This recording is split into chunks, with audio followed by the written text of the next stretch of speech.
Welcome, my friends.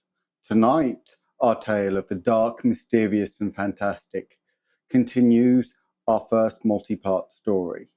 In part 4, Holmes staged a brawl to get carried into Irene Adler's house and staged a fake fire to get Irene Adler to unconsciously show him where the photograph of the king was. Come sit and hear part 5 of the story as he returns to the scene with the king to retrieve the photograph. If you enjoyed the tale, click like to let others know. Subscribing will let you travel with us on future adventures, with the bell notifying you as we set off. If you want to join our merry band, come visit us on Patreon. Watch where Dodger is hiding and comment with the timestamp and location within the next month. The first correct comment will be pinned to the top of the page and the author named in a later episode. There will also be a list of everyone that got it right in the same episode. Let me know in the comments if you would like to experience more Sherlock Holmes in later episodes, and if there are any specific stories you would like to see portrayed in this format. If you join my Patreon, you can share in the discussion about stories told with both myself and the other members. See the description for details of the Patreon and our other social media pages.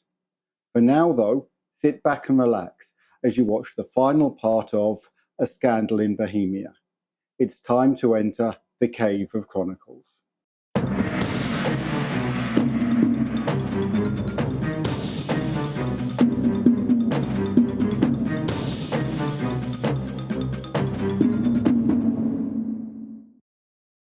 A Scandal in Bohemia, Part 5. You did it very nicely, Doctor, he remarked. Nothing could have been better. It's all right. You have the photograph? I know where it is. And how did you find out? She showed me, as I told you she would. I am still in the dark. I do not wish to make it a mystery, he said, laughing. The matter was perfectly simple. You, of course, saw that everyone in the street was an accomplice. They were all engaged for the evening. I guessed as much. Then, when the row broke out, I had a little moist red paint in the palm of my hand. I rushed forward, fell down, clapped my hands to my face, and became a piteous spectacle. It is an old trick. That I could also fathom. Then they carried me in. She was bound to have me in. What else could she do? And into her sitting room, which was the very room which I suspected. It lay between that and her bedroom, and I was determined to see which. They laid me on a couch. I mentioned for air. They were compelled to open the window, and you had your chance. How did that help you? It was all important. When a woman thinks that her house is on fire, her instinct is at once to rush to the thing that she values most. It is a perfectly overpowering impulse, and I've more than once taken advantage of it. In the case of the Darlington substitution scandal, it was of use to me. And also in the Arnsworth Castle business. A married woman grabs at her baby. An unmarried one reaches for her jewel box. Now, it was clear to me that Our Lady of today had nothing in the house more precious to her than that which we are in quest of. She would rush to secure it. The alarm of fire was admirably done. The smoke and shouting were enough to shake nerves of steel. She responded beautifully. The photograph is in a recess behind a sliding panel just above the right bell pull. She was there in an instant, and I caught a glimpse of it as she half drew it out. When I cried out that it was a false alarm, she replaced it, glanced at the rocket, rushed from the room, and I have not seen her since.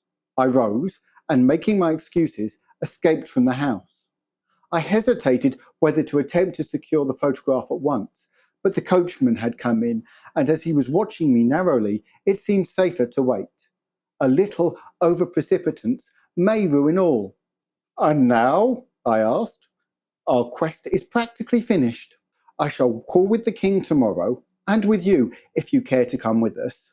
We will be shown into the sitting room to wait for the lady, but it is probable that when she comes, she may find neither us nor the photograph.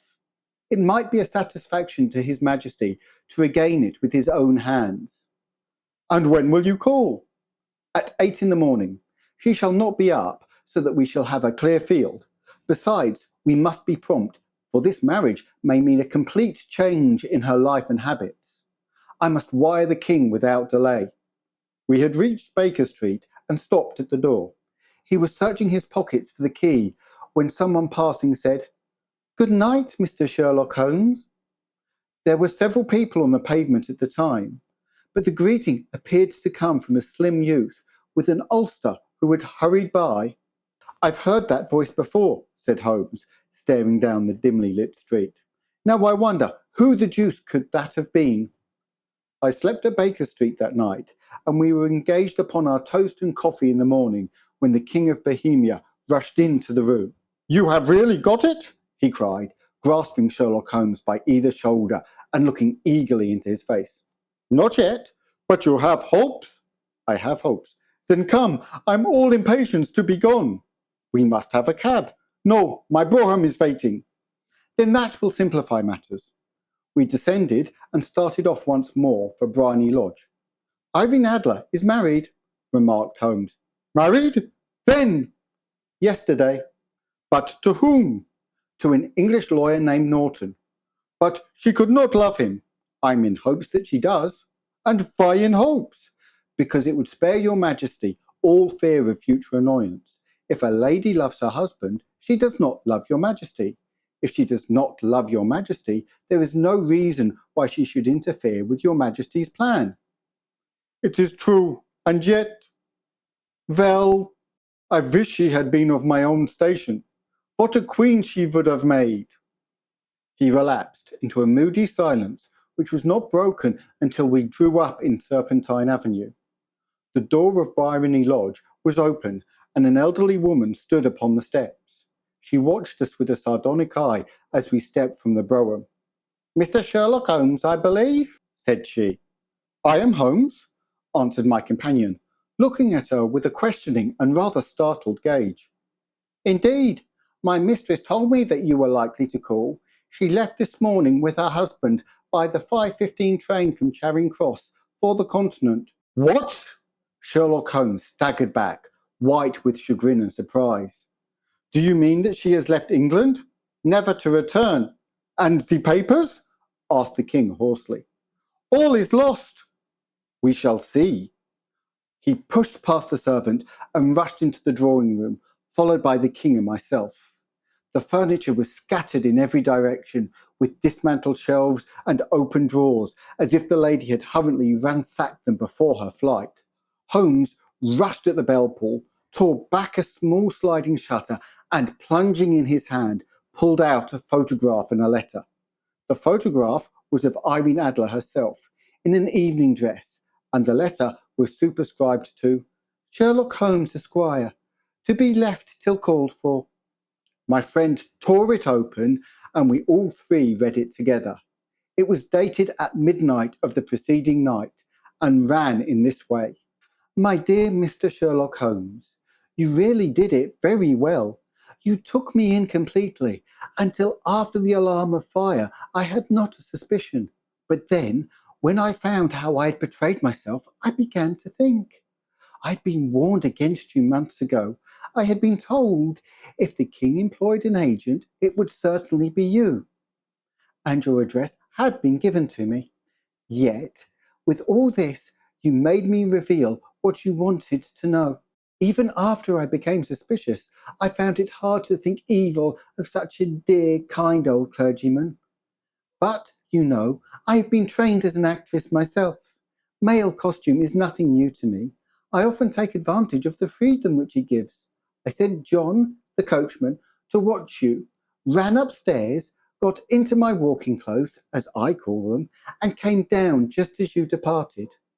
Well, I followed you to your door, and so made sure that I was really an object of interest to the celebrated Mr. Sherlock Holmes. Then I rather imprudently wished you a good night and started for the temple to see my husband.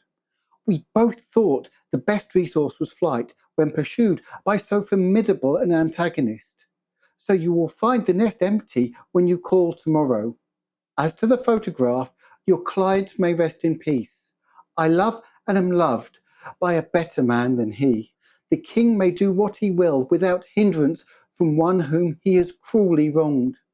I keep it only to safeguard myself and to preserve a weapon which will always secure me from any steps which he might take in the future.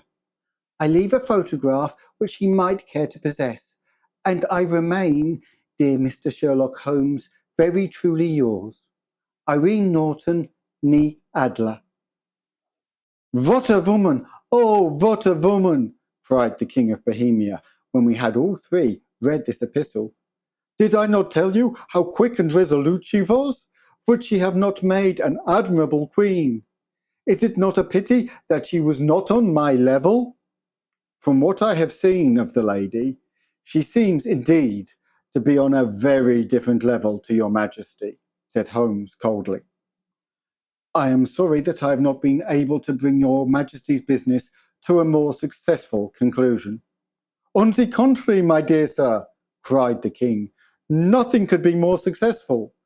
I know that her word is inviolate. The photograph is now as safe as if it were in the fire. I am glad to hear your Majesty say so. I am immensely indebted to you. Pray tell me, in what way can I reward you? This ring? He slipped an emerald snake ring from his finger and held it out upon the palm of his hand. Your Majesty has something I would value even more highly, said Holmes. You'll have but to name it.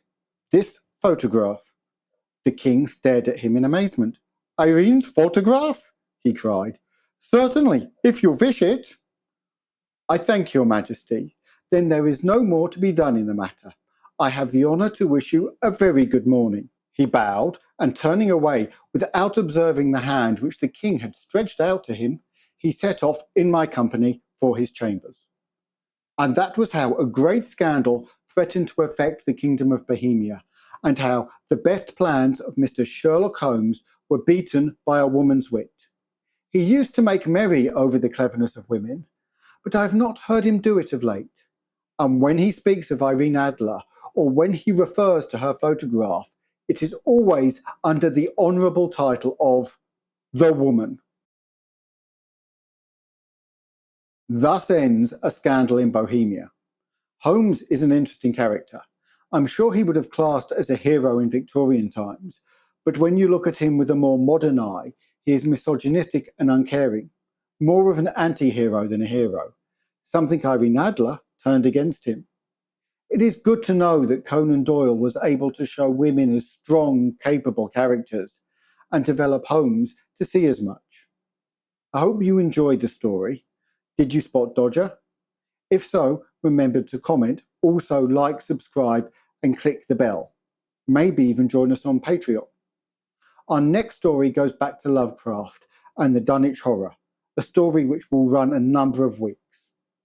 Until next time, farewell.